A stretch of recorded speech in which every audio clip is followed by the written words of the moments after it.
Declarar o voto, senhor presidente. Vereador, em declaração de voto, vereadora Daiane Mello. Senhor presidente... Tem declaração de voto também, tá? Respondendo ao vereador Wagner Petrini, sim, fui diretora de Arte e Cultura Popular lá em 2013 com o prefeito Alceu e fizemos diversas festas nas comunidades sem aporte financeiro dessa casa, como Festa do Agricultor, Festa do Pinhão de Vila Seca ou tantas outras festas nos bairros da cidade, sem aporte financeiro. Por quê? Porque a gente tem um caixa para isso e a gente buscava outros tipos de recurso.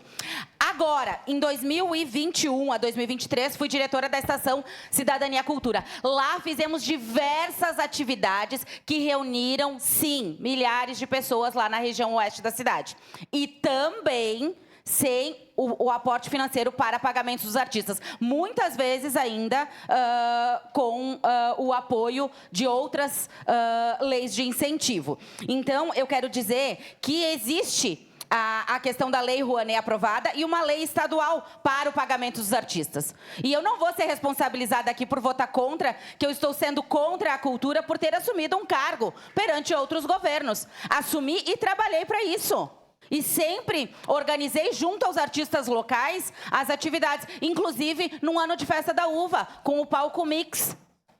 Então, eu não vou ser responsabilizada por isso, por uma desorganização do governo, sim, reafirmo, e depois eu peço transparência, porque aqui foi dito que era para pagar os artistas locais, mas as leis de incentivo era para pagar os artistas locais. Opa! Quantos artistas locais, então, a gente vai ter? Qual os valores que vão ser pagos? E é só isso que eu estou pedindo. E ontem participei a tarde toda da prestação de contas da questão da saúde do último quadrimestre. Mas lá já está posto, foi o que aconteceu. Eu estou pedindo para ser antecipada, afinal, eu sou vereadora dessa casa. E eu gostaria da transparência para onde está indo o valor que eu vou votar de aporte. Por isso...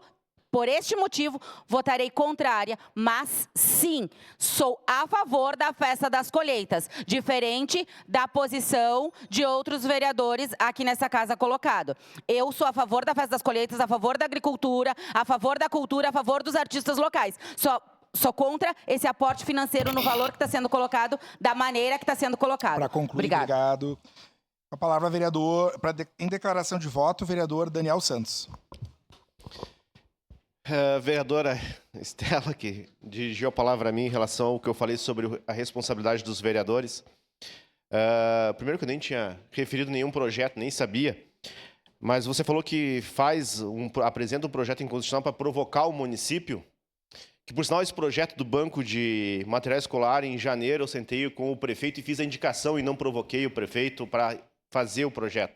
Está nas minhas redes sociais, em janeiro eu tive reunido